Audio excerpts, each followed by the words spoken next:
Welcome to Bookstr News. I'm your host Gracie, and this is where we talk about all things bookish. First, we have an insane update to the Texas story from last week. In case you missed it, a Texas federal judge ordered that Llano County must return 12 books back to its public libraries because, believe it or not, disagreeing with the ideas in them is not a valid reason for removing the books. Many of the titles in question focused on LGBTQ+ or racial topics. Now, rather than do the normal thing and just return the books, Llano County officials were considering fully shutting down its libraries, with an official decision to come later. But that is completely ridiculous. Imagine being so against minority voices in libraries that you'd fire the library staff and not let anyone have public access to books. Thankfully, this announcement drew the attention of the American Library Association and the Unite Against Book Bans organization. Both had representatives working with the Texas Library Association to protect at-risk librarians.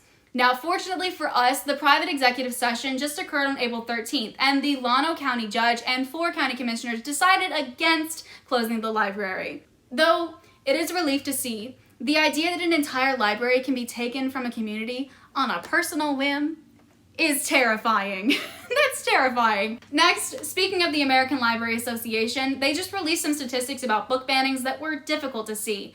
Last year in 2022, America saw a record-breaking 2,571 book bannings, which is a 38% increase from 2021. The vast majority of the challenge books were written by or about people of color and the LGBTQ+ community. 58% of the challenge books were for school libraries and 41% were for public libraries. This image here that the ALA provided shows a recent timeline of book ban cases, so it's easy to tell how much these cases have spiked. The numbers here represent different cases of book challengings, not individual unique titles. So 90% of that 1,269 number tried to ban more than one book. And with the amount of attention that book bannings are generating from both parents and government officials, I have a feeling that 2023 is gonna be a high point too. Then, with the increasing amount of book bannings, the Creative Artists Agency has teamed up with the Campaign for Our Shared Future, and together they have just launched Let America Read. Though there's not too much information on it yet, Let America Read is a celebrity-fronted organization that is spreading awareness and standing up against book bans. Some celebrities included are Julia Roberts, Juliana Margulies, and Selma Blair. Now, that's all we know for right now, but it's something to keep an eye on. And finally, we have some troubling news that's different from the usual book bans, but before we start, disclaimer, this story does mention transphobia and threats of gun violence, so please take caution with this. In Juneau, Alaska, a children's illustrator was arrested for leaving threatening messages against transgender children.